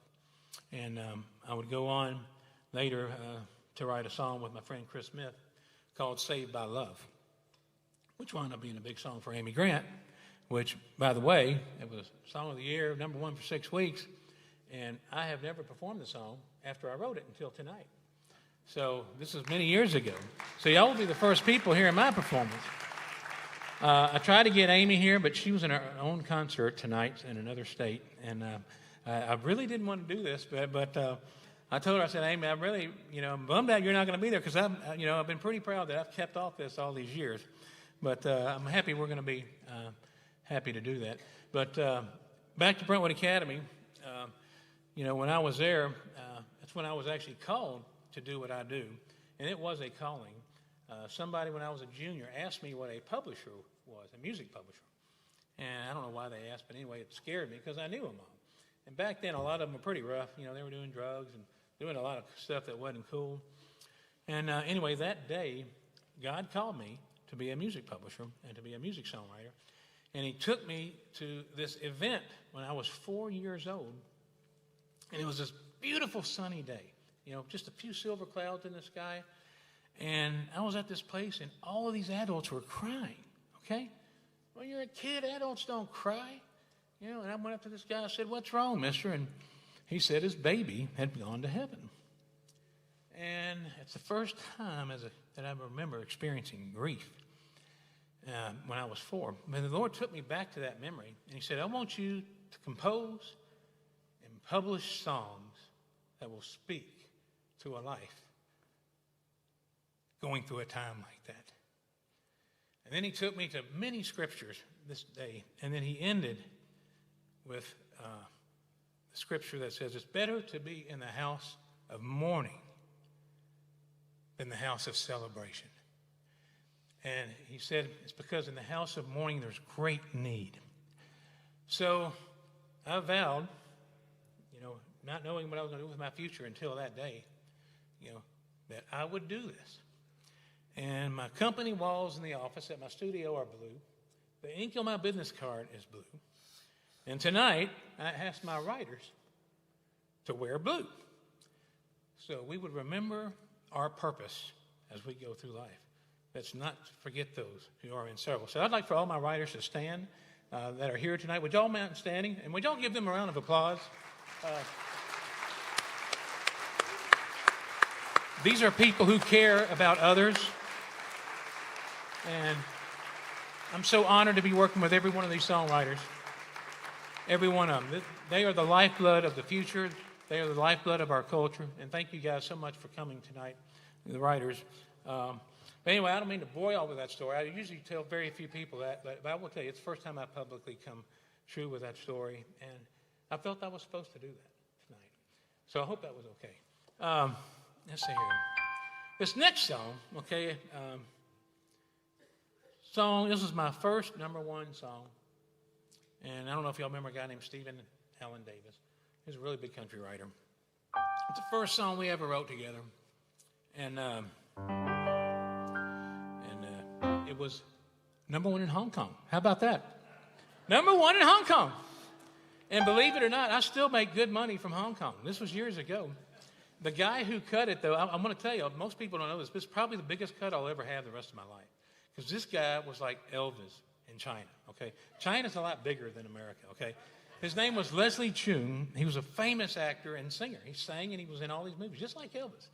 And I'm like, it was unbelievable. The guy who publishes Elton John's music was the one who got this cut for us, Dick James. He's a big publisher over there. And I wrote it with Steve one day, and we went up to the UA Tower and did a demo with Phil Nash. And this is the song that came out. And we did a piano vocals. Steve sang it. And I wish Steve was here. He just passed away like 2 or 3 months ago. And really sad because he's a legend in this town. He actually had his first hit when he was 16. And he made like $700,000, 16-year-old kid.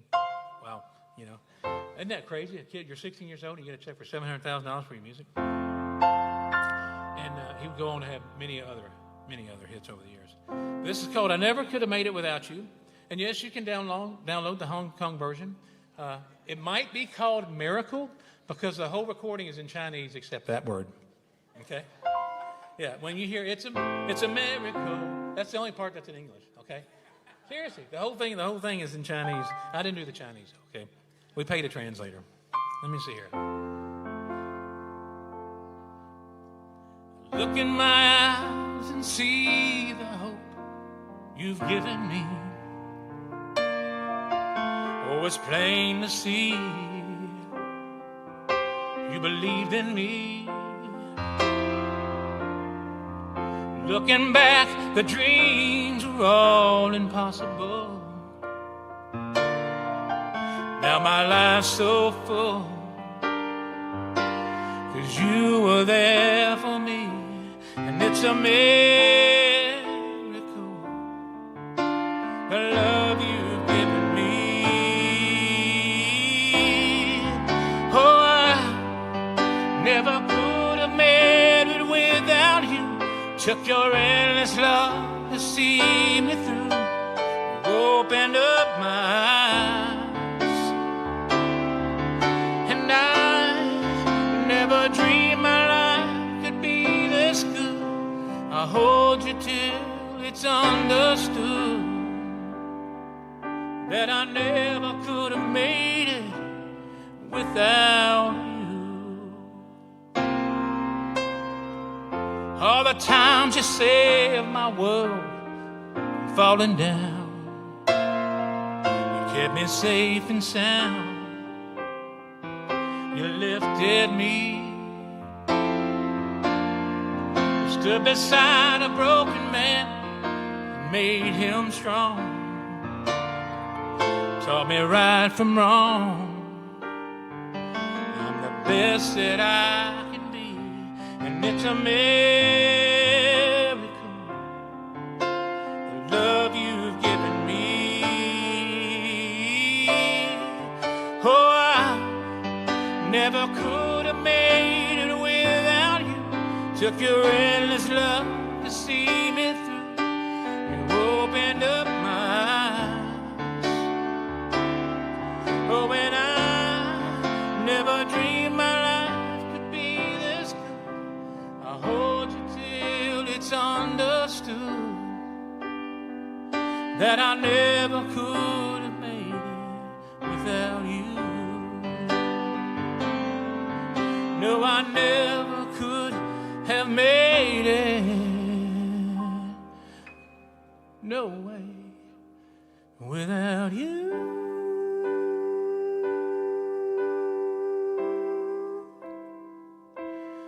Without you, I never could have made it.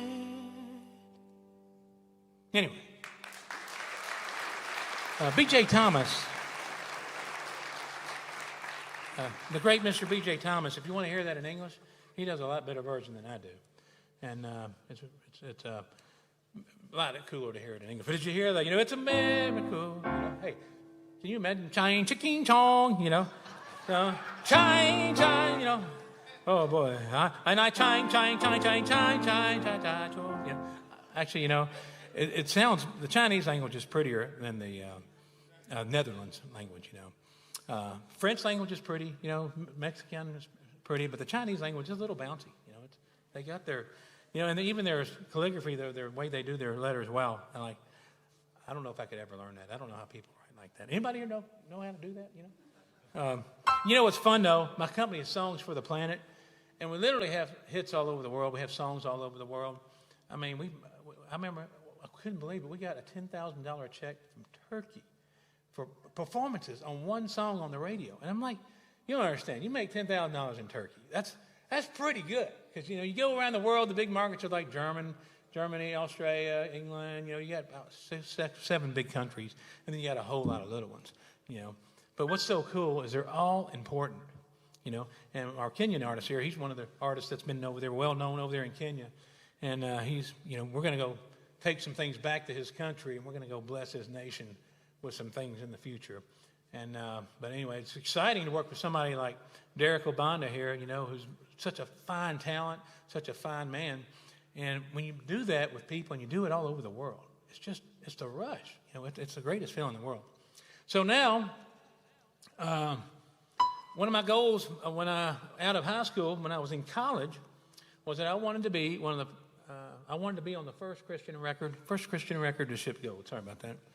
And I wound up getting the first single off the first Christian record that shipped gold. Can you believe it? Saved by Love. The one that I have not done, the one that Amy couldn't do tonight. Brown Bannister produced this record. He did a gem job. I loved it because Tom Petty's organ player played on this thing, which I'm a big Tom Petty fan, so anytime you get those guys involved in recordings, it's cool. And then Amy was classic, first class Amy. And,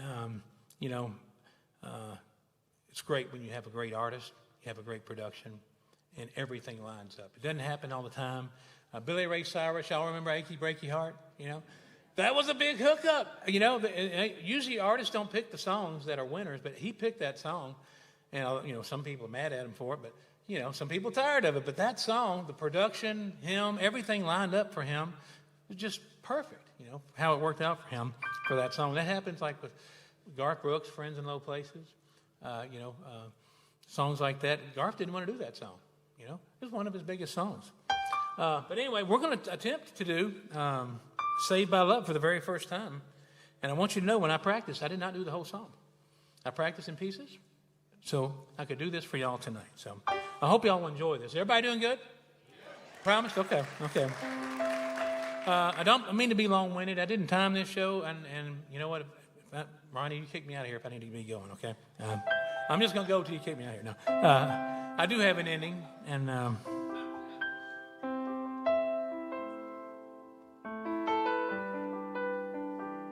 I could just do this for a while.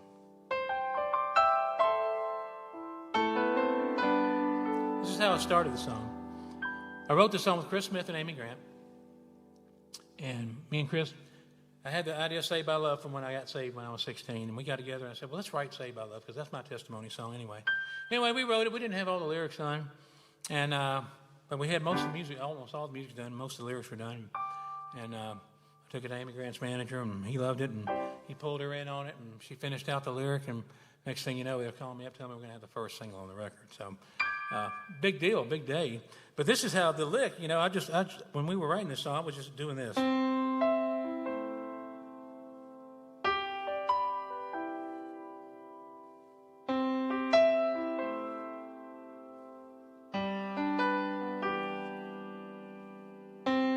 Laura loves her little family.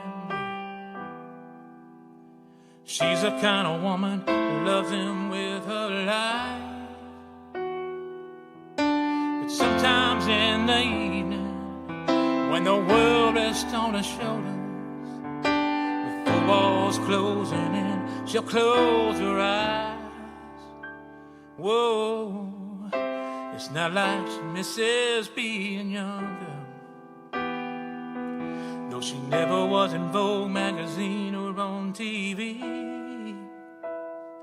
Well, her husband loves her clearly, and morning shows her clearly, and kiss her little baby girl. Baba, she's the queen of the world. I can't imagine ever leaving now. Now that she's been saved by love, saved by love, saved by love. Listen to her quiet heart singing loud. Barbara, she's been saved by love, saved by love, saved by love. I know that she's been saved by love, saved by love, saved by love, saved by love. Hallelujah. She was saved by love. Nothing short, nothing like my family's love to warm me. And nothing short of death's gonna ever leave me cold. Well, still at times it's lonely, but through it all it only makes me love Jesus more. This is what he came here for. I can't imagine ever leaving now.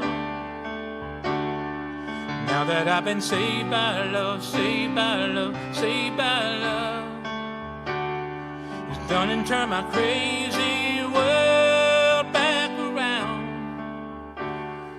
I've been saved by love, saved by love, saved by love. I know that I've been saved by love, saved by love, saved by love, saved by love. Oh, nothing I can say, nothing I can do, no. Oh, we're all just saved, all just saved by love.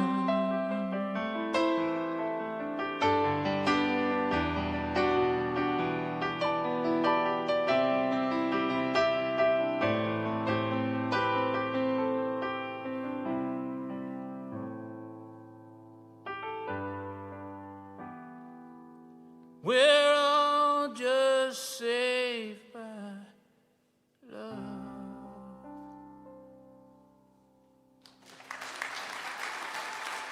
First time right here with you guys. Any of y'all ever heard that song? Has any of y'all ever heard that song out there? Okay. Let me tell you, Amy's a sweetheart. And you know what? Great lyrics matter. You know, great performances matter. When you have a choir and people are excellent, you know, that's a good thing.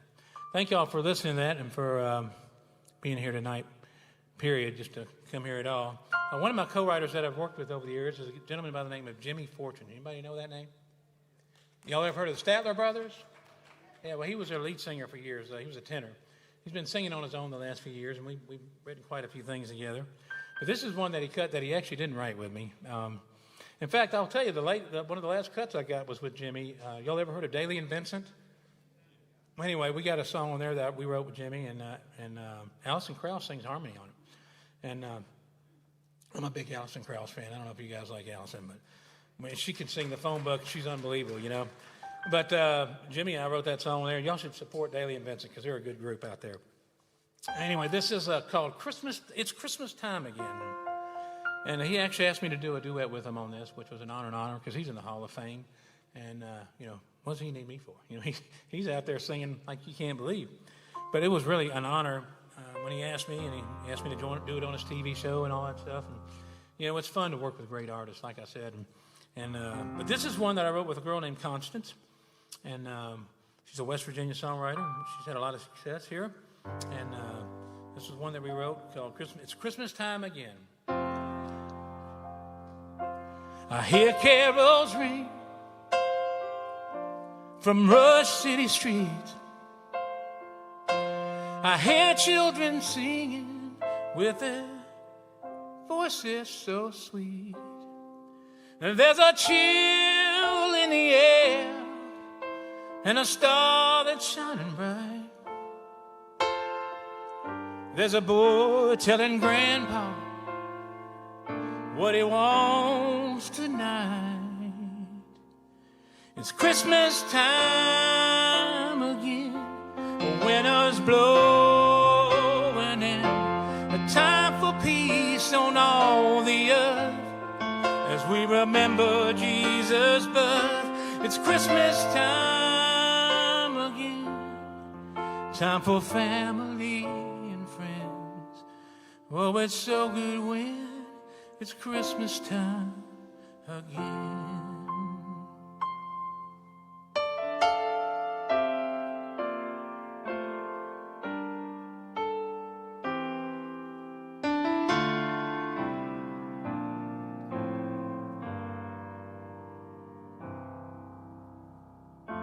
Stories of reindeer and wise men are told. Santa will be here to see young and old. Oh, there's trees in the windows and wreaths on the doors and presents with big bows from those we adore. It's Christmas time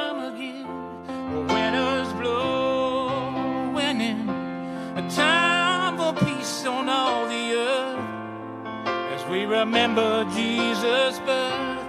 It's Christmas time again, time for family and friends. It's so good when it's Christmas time again. It's Christmas time again. Oh, winter's blowing in. It's time for peace on all the earth as we remember Jesus' birth. It's Christmas time again, time for family and friends. It's so good when it's Christmas time again. It's so good when it's Christmas time again.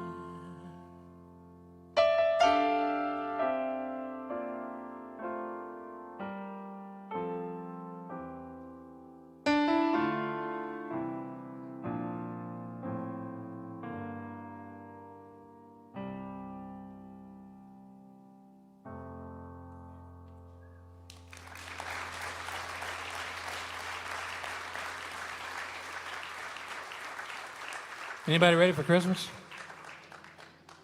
You know, honestly, I truly believe this. Every day to me is Christmas, Thanksgiving, and Easter.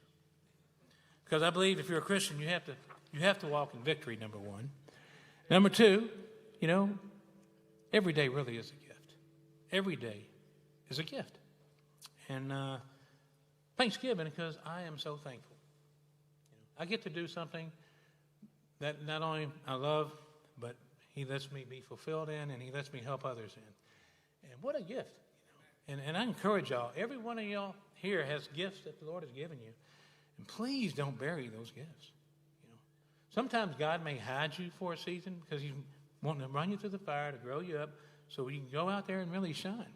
Don't be ugly about that period. You know, God's protecting you sometimes, you know, but use your gifts, you know.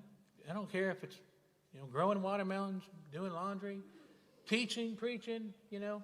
I mean, Dan Keene, I think he's trying to go out for the Pope job with that white outfit. I mean, I'm serious. If I want an audience with the Pope, that's how well you dress if you want to get an audience with the Pope, you know. Have y'all ever tried to get an audience with the Pope? I've never even thought about it, but I mean, you know, how do you do that? How do you get an audience with the Pope, you know? I mean, that's just weird. You know, he has his own private audience. Every day he's got a different audience. I don't know. Elvis has an audience with the Pope, right? Is that right, Mr. Dan? You know what I'm saying? How are we on time? Are we doing all right? Okay, all right. I'm sorry. No. I tell you what, then. Let's see here. I want to read y'all a lyric. Can I read y'all a lyric? I might play you a piece of it too. Dan, I'm gonna do 2 more songs. Is that all right? I'll do 2 more songs. It's one of my favorite songs, personally, that I've ever written, and I wrote this with Rich Mullins. Anybody here heard of Rich Mullins before? He's the only genius I've ever worked with. He's a genius on piano. He's a genius, you know, as a songwriter. He was a genius. But anyway, this is one that Cynthia Clausen cut. Lynn Kiesecker was an A&R Word who heard the song and put it on her Words Will Never Do record.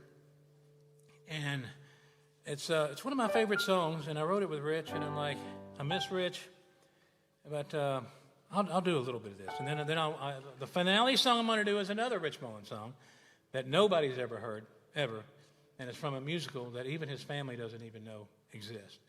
We wrote a whole musical together one night. But let's do this one first. This is If All I Know Is Love. It says, Lord, it hurts living in a world where it's so easy to be torn apart. I've learned to hide feelings deep inside, but what I'm telling you is from my heart. It's your love that opens up eternity to a heart nothing else could reach. And if all I know is love and I leave the rest behind, that will be enough to take me to the sky. We'll end it there. Lord, it hurts living in a world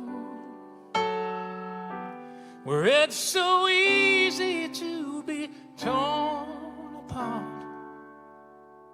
I've learned to hide feelings deep inside, But what I'm telling you, well, it's from my heart. It's your love that opens up eternity to a heart that nothing else could reach. And if all I know is love, and I leave the rest behind, that will be enough to take me to the sky. I'm strong only when I'm holding on to the greatest truth I've ever known. For when I lose myself in you, you take me further than I'd go alone. 'Cause it's your love that opens up eternity to a heart that nothing else can reach. And if all I know is love, and I leave the rest behind, that will be enough to take me to the sky. It is love that led your son to Calvary, and it is love that opened up my eyes to see that it is love that held him to the cross. And it will be enough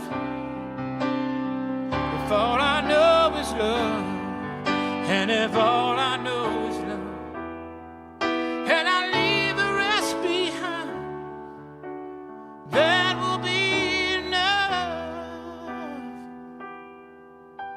if all I know, Jesus, if all I know is your love. Anyway, I sort of like that one, you know. Well, I tell you what, we're going to go on to the last song here because I don't want to be, the guy who runs the show for everybody here. But thank y'all for letting me come out here tonight. Have y'all had fun? I hope y'all have had fun out here tonight with me. Let me see here, the very last one here. Yeah, I wrote this last song I wrote based on the musical that I wrote with Rich Mullins. We took a weekend at my studio. I had a baby grand piano and a Rhodes, and he would be on one piano, I'd be on the other. And we wrote an entire musical in a weekend. And it's a bunch of these high church songs, and this is the finale song. This is the only song that anybody's ever heard from this thing till tonight. So it's called Stand Fast. It's based on the scriptures, 1 Peter, and I hope you like it. But we're going to close tonight with this. And truthfully, I hope in your life, whatever you're going through, if it's good or bad, I hope you'll just stand fast and wait on the Lord. The Lord will take care of you. If you belong to the Lord, you're in very good hands. But here we go. Stand fast. I wish Rich was here.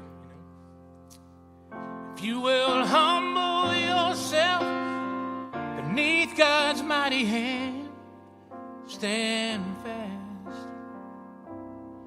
Stand fast. In due time, I know that He will draw you close to Him. Stand fast. Stand fast. And though you live in Babylon, in a world where you don't belong, soon the Lord will welcome you home. I say these things to encourage you with the grace of God. You know it's true. Stand fast. Stand fast. And though you suffer, keep hanging on. And God Himself, He's gonna make you strong. Stand fast. Stand fast.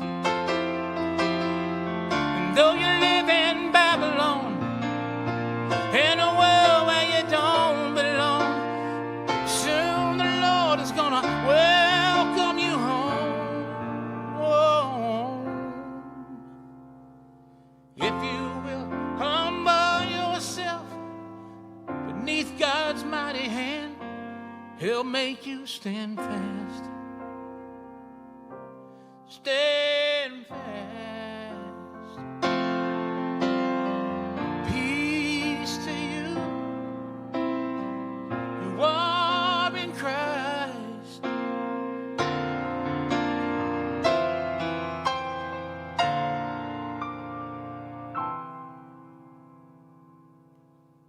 Stand fast.